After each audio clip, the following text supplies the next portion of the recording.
Hey there, folks. Right about 35 degrees right now, so it's actually above freezing, but we're getting a bit of snow tonight, and it's supposed to snow until about 2 a.m. So yeah, it should accumulate a little bit, and it's really, really wet snow. It's like, it's not falling in flakes, it's falling in basically clumps.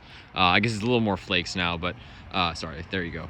A little more flakes now, but it's been really falling in big clumps lately.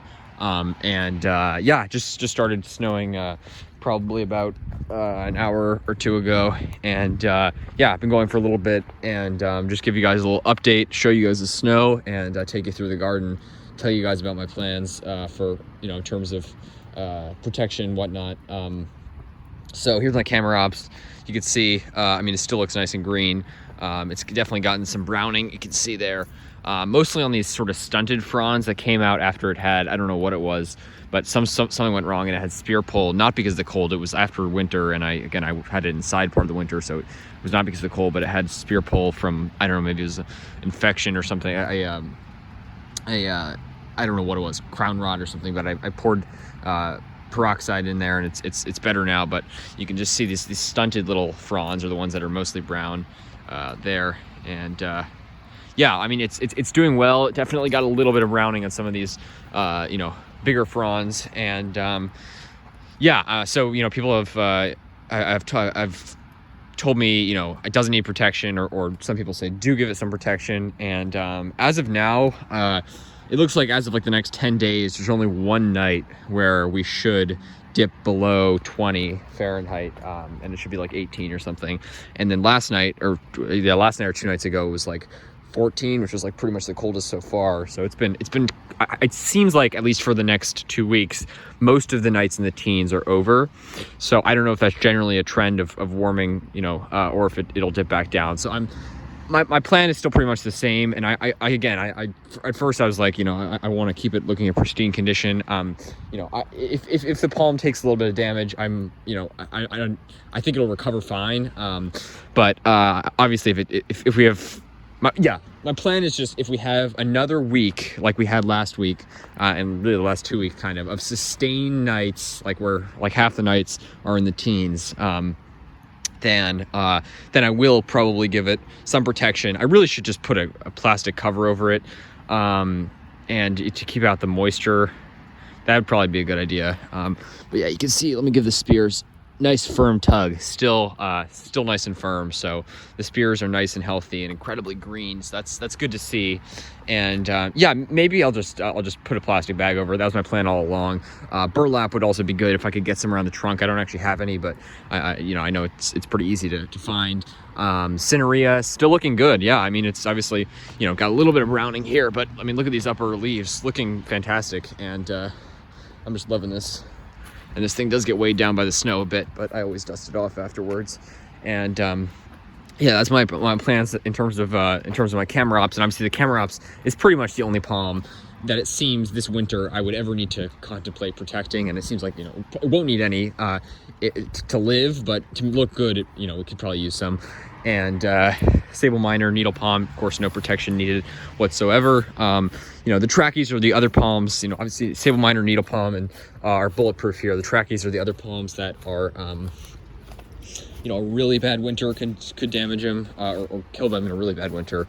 But yeah, it just doesn't seem like we're having any sort of weather like that this winter. And yeah, I just haven't even thought about it. Like I said, lowest so far I think is about 14 Fahrenheit.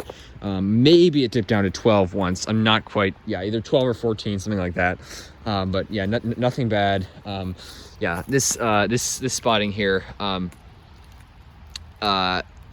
you can see the spotting was there before. This is previous spotting. It's not cold damage. Cold damage doesn't appear like that. It appears sort of as lighter spotting. And you can see the frond, spear, everything looks great. This wet snow really weighs them down, which I don't love, but they'll be fine. So yeah, these are the only palms I would ever need to think about protecting in a bad winter. But it seems that this winter, none needed so far, at least. A little bit of snow on these. And yeah, you can see my tequila here. Classic. Look at that, by the way. You can see just how deep green those fronds are. And you can really see the silvery underside.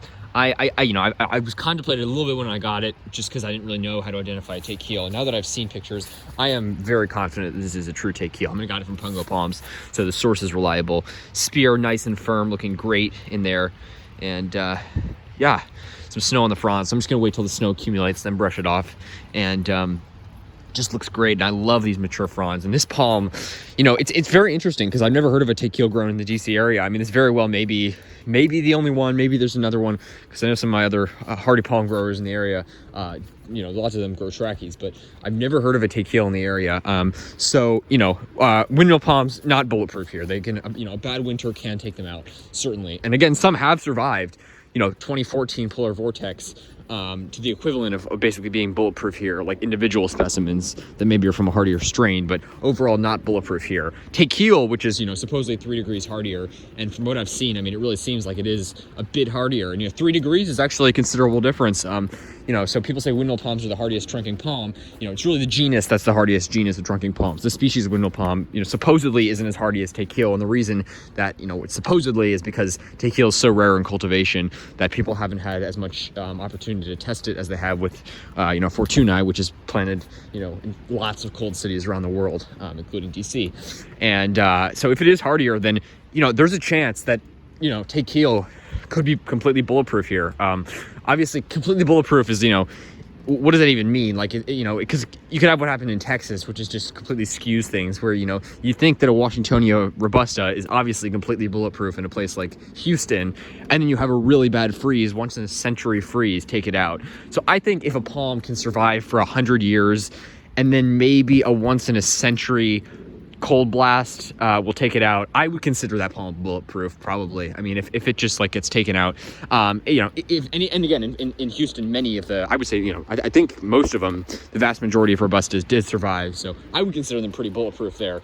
I think in a once in a century, incredibly rare, record breaking, literally deep freeze, if it takes out some of a certain species, still makes the palms pretty bulletproof because it's once in a century. But take heel, we'll just have to see. And protection wise, it really doesn't look like, unless we get down to around 10 Fahrenheit or below, none of that hasn't happened so far, and it hopefully, fingers crossed, will not be happening at all this winter. So those are my plans for now. And I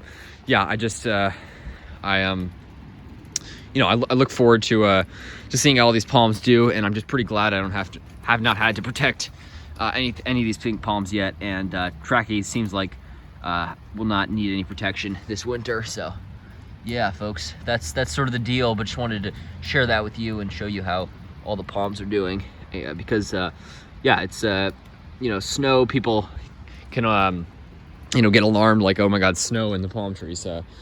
They cannot survive that, but they certainly can. And no problem for any of these palms here. These are my Sable Minor, this one here, completely unaffected by the snow. And just incredible plants. Amazing that they can grow here. It still boggles my mind, but it is true, folks. And just amazing.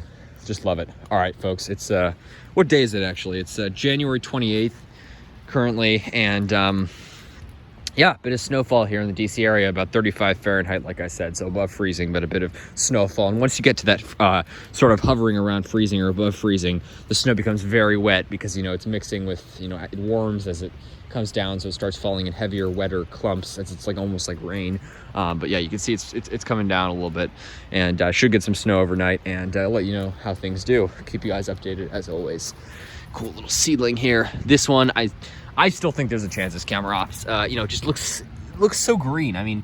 What do you guys think? Obviously I've asked you about this before, but it looks so much greener than the Sable Minor. I'm still holding out hope, and we'll just have to see. All right, take care, folks. Thanks for watching. Stay tuned for more videos. Like and subscribe if you enjoyed.